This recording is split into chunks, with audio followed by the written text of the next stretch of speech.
Hi everyone, this is Bobby from bn-games.com, and we're here doing another classic capture. Today we're playing Tony Hawk's Pro Skater 3 for the PlayStation 2. This is the primary version.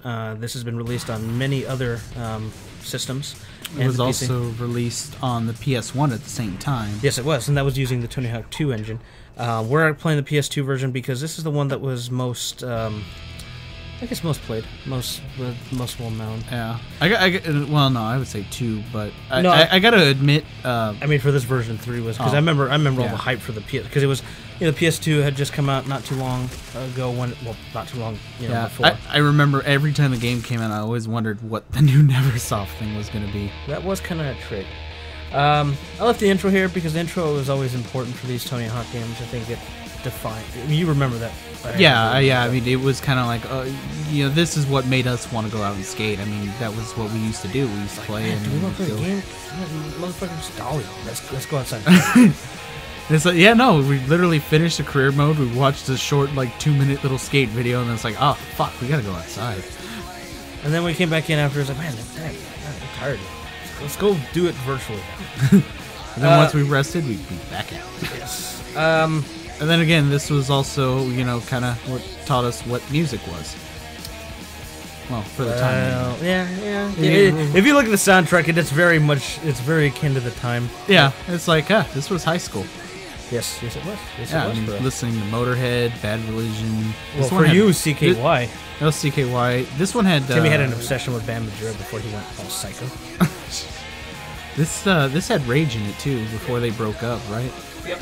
Yeah, that sounds right. Yeah. So, I'll say this is probably the last Tony Hawk that I took seriously. Because 4 was... No, for me. I'm saying for me personally. I would say 4 for me was the only thing I liked about 4 was when they added the spine. That's pretty sad when it's like, oh, it's got this one incremental thing. Yeah, well, no, I mean, that incremental thing is what, I believe kind of kept it alive. Well, this was the last version where I played it, and I was like, all right. Well, I genuinely interested. I will tell you, having played it for this video, I don't think it holds up. It doesn't hold up as well as 1 or 2. Yeah, well, you've said that about Tony Hawk games since you played Skate. Well, after you play Skate, it's like, fuck, it's Skate. I get that, but then again, it's kind of like it's judging two things on different merits. I'd say they're two almost different games. Yeah, I mean, this is arcadey. I almost judge Skate, but like I judge old snowboarding Okay, well, let's games. put it this way: I can't go back to it. That's what I'm saying. No, I can understand that. No, but I know this game actually doesn't hold up from you a level can play standpoint. as Darth Maul. He's not that great. Yeah, I know. But I think this game fails from the level design perspective. The levels, generally speaking, are kind of boring. Mostly. Yeah, I would agree with that. The level I played the most that I thought was the best one was Los Angeles, because obviously we're from Los Angeles, and it turns out I think that's the worst one next to Roswell. I used to like Roswell. Not all that much, but... I'm just telling you, it was like... Actually, the cruise ship is actually the one I was like, oh, this one's okay. This game focused a lot on doing impossible grinds that took forever to land. Did this one have the warehouse from part 1 in it? Yes, it did. Yes, it does. Okay, yeah, because that's also the level that's been in multiple games, like Tony Hawk Underground and...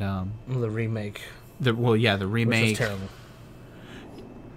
terrible. Yeah, no, I mean, 2 still, I think, has the best level design as far as most of the levels go. Especially, the skate camp. Yeah. Yeah, no, 2 in general. Although part 1 still has my favorites. I prefer, I forget the one in Oregon, the concrete part. Oregon is my favorite. Burnside. Yeah, Burnside. Yeah, I think it's in here as well. I can't recall. But the physics changed from this. Part 1 is still my favorite because I played part 1 more than I care to admit. I'm only showing small segments here. I also plays Darth Maul in Los Angeles. The one thing that this game had that was really big at the time was, number 1, this is where the revert was introduced. Well, that's where I say it ruined the game. I think the manual, generally speaking, ruined the game. No, I think the manual was good because it gave some more challenges, and you couldn't manual after you hit a ramp. Like, once you landed off of a vert ramp, you couldn't manual from there. It wouldn't chain together. So the revert's what made that possible. So that's why I think the revert is really what did that, because you can manual, but as long as you're not using codes, you can't really chain that much together. Where the revert, I mean, you can revert off of almost anything. So that's kind of where, and plus, like, unless you were good and you had your timing down, you couldn't really just manual out.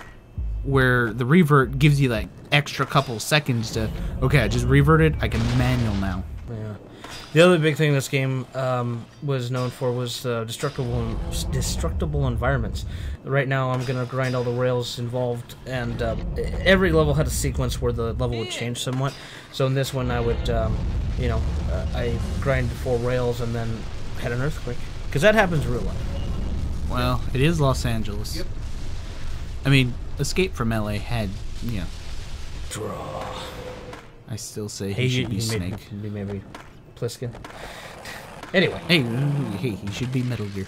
I don't know. It doesn't hold up for me anymore. I mean, I know what it was in the day, but if you were to go back to this now, especially if you played Skate and like Skate, you can't really go back to this because it just doesn't hold up, and it's more level design than anything.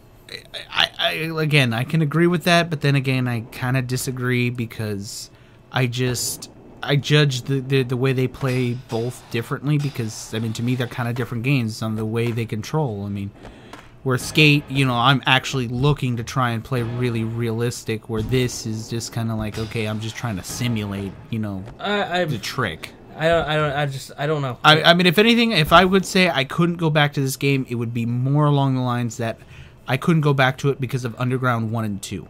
And I just because they were I better games. They had better games. They were like the final kind of, okay, we have everything in here now. I wouldn't say 2 because it's Bamajura. I would only say 2 because 2 I think had some of the better levels. I mean, 1 had good levels, but I think 2 had the better level design. Marco, you said you had a question. How does this one in your book compare to the PlayStation 1 version? They're identical. That was the version that I played. They're identical. I've played both. They're identical. The only thing I would say is that if you play the PS1 version and then the PS2 version, it feels a lot slower. Yeah, that's true. Oh, that's true. Yeah, believe me.